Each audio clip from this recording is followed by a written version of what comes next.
स्थिति जो बिगड़ी थी वो ग्राफ अब धीरे धीरे सुधरता जा रहा है। लेकिन दिल्ली में स्थिति क्या है, क्योंकि कुछ देर पहले ही सीएम केजरीवाल ने प्रेस कॉन्फ्रेंस भी की है और साथ ही साथ बताया है कि अब अनलॉक की प्रक्रिया किस तरीके से शुरू होगी, उसको लेकर भी क्या कुछ तैयारी है। तमाम बातचीत के लिए राज्यसभा सांसद आम आदमी पार्टी से सुशील गुप्ता जी हमारे साथ जुड़ गए। सुशील जी, बहुत स्वागत आपका नेटवर्क 10 पर। जितने बाजार के नमस्कार। नमस्कार सुशील जी, सबसे पहला सवाल मेरा आपसे यही है कि इस समय दिल्ली की स्थिति क्या है, दिल्ली के हालात क्या हैं? जी, दिल्ली की स्थिति बहुत बेहतर है पहले से। 0.5% से भी कम यहाँ पे संक्रमण दर है। दिल्ली के अंदर कोरोना के केसेस बहुत कम रह गए हैं। कोरोना बेडेड सारे पूरे हॉस्पिटल में अभी खाली हैं और यही कारण है कि अनलॉक 2 आज अरविंद केजरीवाल जी ने डिक्लेयर किया है, जिसमें ऑफिसेस भी खुलेंगे, दुकानें भी ऑड इवन के आधार पे खुलेंगी, स्टैंड अलोन दुकानें सारी खुलेंगी, एसेंशियल कम्युनिटी की सारी दुकानें खुलेंगी, ऑफिसेस तकरीबन सारे खुलेंगे, परंतु 50% कैपेसिटी से चलेंगे, परंतु एसेंशियल कम्युनिटी से जुड़े हुए ऑफिसेस सारे खुलेंगे। ठीक है। मेट्रो भी आधी कैपेसिटी के साथ शुरू कर दी गई है, बसें भी शुरू हैं। तो इस तरीके से दिल्ली सड़क पे दौड़ने लगेगी और पुरानी जिंदगी बेहतर तरीके से और लोग एंजॉय करेंगे। बिल्कुल, यही हमारी उम्मीद भी है और ये हम अपेक्षा भी करते हैं कि इसी तरीके से हो। लेकिन बीते समय जो दिल्ली की स्थिति थी हम सब ने देखी है। ऑक्सीजन के लिए, बेड के लिए, वेंटिलेटर्स के लिए, अस्पताल में जगह के लिए लोग किस तरीके से लड़े हैं, परेशान हुए हैं, न जाने कितने लोगों की जाने गई है। लेकिन अब क्योंकि हम आगाह हो चुके हैं, दूसरी लहर से हमने पार पा लिया है, लेकिन तीसरी लहर के लिए दिल्ली कितनी तैयार है, कितनी तैयारी आप लोगों की है? देखिए, तीसरी लहर के लिए दिल्ली 100% तैयार है। दिल्ली ने हमेशा से अपने हेल्थ इंफ्रास्ट्रक्चर पे पूरे देश से ज्यादा पैसा खर्चा है। दिल्ली लगभग 13.5% बजट का जीडीपी का हेल्थ इंफ्रास्ट्रक्चर पे खर्चती है।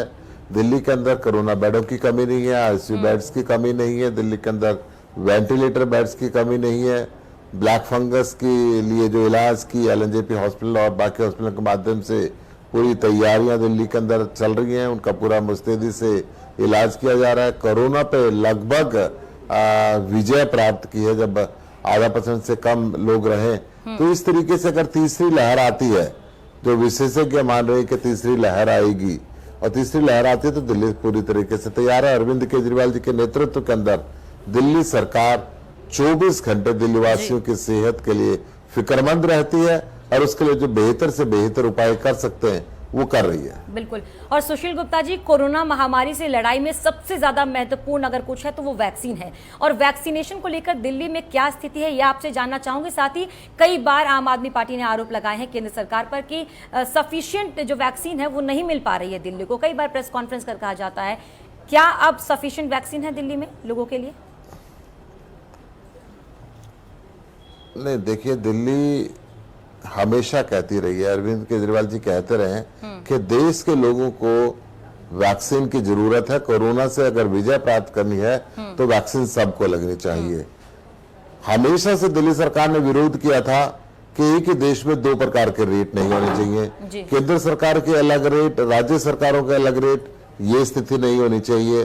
दिल्ली के अंदर मैं अगर वैक्सीन की बात करता हूं, अगर मैं कल तक के अपडेट आपको दूं तो हमें टोटल वैक्सीन 45 वर्ष से ऊपर के लोगों के लिए 46,33,000 वैक्सीन हमें मिली, जिसमें से कोविशील्ड की 31,28,000 और कोवैक्सीन की 15,04,000। जिसमें से कोवैक्सीन हमने सारी इस्तेमाल की, लगभग 11,000 हमारे पास सिर्फ बाकी है, और कोविशील्ड की 5,87,000 है। ये कारण है कि दिल्ली सरकार ने दिल्ली के हर स्कूल के अंदर 45 वर्ष से ऊपर के लोगों के लिए बिना रजिस्ट्रेशन के सीधा वॉक इन आपका वैक्सीन लगानी शुरू की है, और दिल्ली वासियों को लगातार उसके लिए प्रोत्साहित किया जाता है, दिल्ली वासियों को, ताकि जाएं और वैक्सीन लगाएं। दिल्ली के अंदर सुशील गुप्ता जी, सर आपने आंकड़े बताए, ठीक है। मेरा सवाल आपसे है कि क्या 18 साल के लोगों के लिए पर्याप्त हैं जो केंद्र से मदद दी गई है, जो केंद्र से वैक्सीन पर्याप्त बिल्कुल नहीं है, पर्याप्त बिल्कुल नहीं है। लगातार हम केंद्र सरकार से भी कह रहे हैं, दिल्ली सरकार ने भी 1 करोड़ वैक्सीन के लिए ग्लोबल टेंडर भी दिया, परंतु अभी वैक्सीन मिलने के अंदर समय लग रहा है और 18 से 45 वर्ष के लोगों के लिए तो वैक्सीन बिल्कुल भी नहीं मिल रही। हमारा ये मानना है कि बल्कि छोटे बच्चों को भी वैक्सीन लगनी शुरू हो जानी चाहिए। दुनिया के कई देशों के अंदर शुरू हो चुकी है, परंतु जो वैक्सीन की कमी है वो हमारे हाथों आ रही है और यही कारण है कि भारत सरकार ने वैक्सीन लगाने के समय के अंदर भी बढ़ोतरी की है। तो जो अरविंद केजरीवाल जी ने पहले सुझाव दिया था कि देश के अंदर जितनी योग्य कंपनियां वैक्सीन पर्याप्त संख्या में वैक्सीन अभी उपलब्ध नहीं है, लेकिन आप लोग तैयार हैं। योग्य कंपनियां जो वैक्सीन बना सकती हैं, जी, और जितनी दिल्ली ही नहीं देश के अंदर जितनी योग्य कंपनियां वैक्सीन बना सकती हैं, कोविशील्ड और कोवैक्सीन कंपनियों को इनकी रॉयल्टी देके उन कंपनियों को वैक्सीन बनानी चाहिए ताकि समूचे हिंदुस्तान का टीकाकरण समयबद्ध चरण के अंदर हो सके और दुनिया के बाकी देशों से भी वैक्सीन का अरेंजमेंट करके देश के लोगों को वैक्सीन लगनी चाहिए और ये जरूरी भी है सुशील गुप्ता जी। और कुछ देर पहले ही सीएम केजरीवाल ने प्रेस कॉन्फ्रेंस की, आपने भी बताया कि क्या कुछ छूट दी गई है, बाजारों को किस तरीके से ऑड इवन के तरीके से खोला जाएगा। तमाम मेट्रो की अगर हम बात करें तो 50% कैपेसिटी के साथ उसे खोला जाएगा। लेकिन ये जो अनलॉक किया गया है इसको लेकर भी तैयारी की जरूरत है, क्योंकि भले ही हम कोरोना से अब उबर रहे हैं, बाहर आ रहे हैं, लेकिन लोग लापरवाही बरतते हैं, इस बात को हम नकार नहीं सकते हैं। लोगों को कैसे फिर से कंट्रोल में किया जाएगा, लॉ एंड ऑर्डर को कैसे कंट्रोल में किया जाएगा, भीड़ ज्यादा ना बढ़े, उसको लेकर, इन तमाम चीजों को लेकर क्या व्यवस्थाएं की गई हैं, कितने तैयार हैं आप?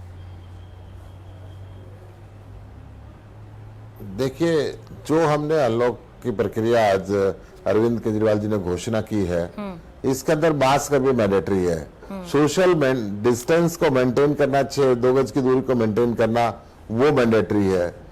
इसके अंदर ओड इवेंट के आधार पर दुकानों को खोला गया है, मेट्रो को भी आधी कैपेसिटी से चलाया गया है, ऑफिसेस के अंदर भी आधी कैपेसिटी से लोग आएंगे। एसेंशियल कमोडिटी है वो अपनी पूरी कैपेसिटी पे काम करेगी, परंतु स्टैंड अलोन दुकानें हर रोज खुलेगी, एसेंशियल कमोडिटी की दुकानें हर रोज खुलेगी, बाकी ओड इवेंट के आधार पे खुलेगी। मैं समझता हूं कि अर्थव्यवस्था का भी चलना इतना ही जरूरी है जितना कोविड से लोगों को बचाना जरूरी है। कोविड से लोग दिल्ली के अंदर अब अपने आप में महफूज महसूस कर रहे हैं और यही कारण है कि आज दुकानें खोलने के लिए, ऑफिसेस खोलने के लिए, मेट्रो खोलने के लिए, बसेस चलाने के लिए दिल्ली के मुख्यमंत्री। सवाल मेरा यह है कि ये तमाम जो अनलॉक किया गया है, अनलॉक की गई हैं चीजों को, उसको कंट्रोल में करने के लिए क्या एक्स्ट्रा फोर्सेस की तैयारी की गई है? क्या एक्शन प्लान है कि अगर लोग रूल्स को नहीं मानते हैं तो उनको किस तरह की सजा दी जाएगी या क्या एक्शन उन पे लिया जाएगा? इसको लेकर भी क्या कोई रोड मैप बनाया गया है आप लोगों की तरफ से? जी नहीं, मैं आपको बता रहा हूँ, रूल ना मानने के लिए तो पहले से ही वो ऑर्डर निकले हुए हैं। कोई मास्क नहीं लगाएगा तो 2000 रुपए जुर्माना दिल्ली के अंदर है, सोशल डिस्टेंस मेंटेन नहीं करेगा तो उसकी दुकान को पुनः लॉक करने का प्रावधान है। अगर विवाह शादी के अंदर लिमिटेड लोगों की, मौत के अंदर लिमिटेड लोगों की संख्या रखी गई है, जो पब्लिक प्लेस, स्कूल अभी बंद रखे गए हैं, सिनेमा हॉल अभी बंद रखे गए हैं, बड़े बड़े जहाँ पे गैदरिंग हो सकती है वो बंद रखे गए हैं, परंतु जो दुकानदार है, जहां से अगर मान लो कंस्ट्रक्शन एक्टिविटी चल रही है तो कंस्ट्रक्शन का सामान लोगों को चाहिए, रोजमर्रा का सामान लोगों को चाहिए, ताकि अर्थव्यवस्था भी चले, लोगों के घर का गुजारा भी चले। उसके लिए जो तैयारी है वहां पे प्रशासन पूरी पैनी नजर रख रहा है। कहीं पे भी अगर ऐसी बात लगेगी कि लोग कानून को तोड़ रहे हैं, लोग कानून को नहीं मान रहे, वहां पे सख्त कार्रवाई होगी। कोरोना जो प्रोटोकॉल है उसको पूरा फॉलो अप करना पड़ेगा। इस पे दिल्ली सरकार के अधिकारी नजर रखेंगे और दिल्ली जो प्रावधान है उसके हिसाब से ही जो सजा है, जो एक्शन है वो दी जाएगी, क्योंकि पहले से प्रावधान बनाए गए हैं। सुशील जी, क्योंकि कुछ दिन पहले ही दिल्ली सरकार ने प्रेस कॉन्फ्रेंस की थी, सीएम केजरीवाल ने प्रेस कॉन्फ्रेंस किया था, कहा था कि जिन बच्चों के माता पिता की जान चली गई है उनके अलग सुविधाएं हैं, राशन को लेकर भी कई बातें कही गई थी और ऐसी कई सुविधाएं दिल्ली वासियों को दिए जाने की बात कही गई थी। क्या वो जमीनी स्तर पर पर्याप्त तरीके से लोगों तक पहुंच रही है? उसको इम्प्लीमेंट करने के लिए कितना काम किया गया है अब तक? देखिए, निसंदेह अगर मैं कोरोना की बात करता हूं, अगर आप आंकड़ों की बात करेंगे तो दिल्ली के अंदर जो कंस्ट्रक्शन के मजदूर है, कंस्ट्रक्शन वर्कर है, उनको 5-5 हजार रुपए उनके खाते के अंदर पहुंच चुका है, जो 2,10,000 निर्माण से जुड़े श्रमिकों के खातों में गया है। 1,65,000 ऑटो ड्राइवर्स को, ई रिक्शा वालों को 5-5 हजार रुपए की मदद मिल चुकी है। जी। 72 लाख राशन कार्ड धारकों को ये पूरा फायदा दिया गया है, उनको राशन मुफ्त में दिया गया है। जिन लोगों के घर में कोरोना से मौत हुई जी। है उसको 50 हजार रुपए दिए जा रहे हैं। जिनके परिवार के अंदर कमाने वाले व्यक्ति की मौत हो गई है वहां पे 50 हजार रुपए के अलावा 2,500 रुपए हर महीने एक पेंशन का प्रावधान किया गया है। जिन बच्चों के माता पिता कोरोना की वजह से चले गए हैं उनकी शिक्षा की जिम्मेदारी 25 साल तक दिल्ली सरकार ने उठाई है। दिल्ली सरकार मुफ्त उसको शिक्षा देगी, इसके अलावा 2,500 रुपए महीना देगी और सारा वित्तीय खर्चा दिल्ली सरकार उठाएगी। ऑक्सीजन से मरने वालों के लिए उन परिवारों को 5-5 लाख रुपए दिल्ली सरकार ठीक है सर, जो सुविधाएं देने की आप लोगों ने बात कही थी उसको आप लोग इम्प्लीमेंट भी सही तरीके से कर रहे हैं। मेरा आखिरी सवाल सुशील जी आपसे ये है, क्या मैसेज देना चाहेंगे, क्या संदेश है आपका दिल्ली की जनता के लिए? दिल्ली की जनता से मैं कहूंगा कि कोरोना से घबराए नहीं, कोरोना से सावधानी बरतने की जरूरत है। हम अपनी नियमित व्यायाम करें, 2 गज की दूरी को मेंटेन करें, मास्क लगा के रखें और अपना काम भी करें, अपनी अर्थव्यवस्था को भी आगे बढ़ाएं और अपने आप को और अपने परिवार को कोरोना से सुरक्षित रखें। बिल्कुल, हम सबकी भी यही उम्मीद है। बहुत बहुत शुक्रिया सुशील गुप्ता जी आपका नेटवर्क 10 को समय देने के लिए, बातचीत करने के लिए। दिल्ली से आम आदमी पार्टी के राज्यसभा सांसद सुशील गुप्ता जी हमारे साथ जुड़े थे। कोरोना महामारी में दिल्ली की जनता के लिए क्या कुछ सुविधाएं हैं उसका भी उन्होंने जिक्र किया और साथ ही साथ बताया कि जिस तरीके से दूसरी लहर में लोगों को परेशानी हुई वैसे ही परेशानी दोबारा ना हो, तीसरी लहर से लड़ने के लिए दिल्ली पूरी तरीके से तैयार है। और अब क्योंकि अनलॉक भी शुरू कर दिया गया है, इसमें लोगों को प्रोटोकॉल का पालन करना बहुत जरूरी होगा। और चलिए इसी के साथ इस खास कार्यक्रम में इतना ही। आप देखते रहिए नेटवर्क 10। जय हिंद।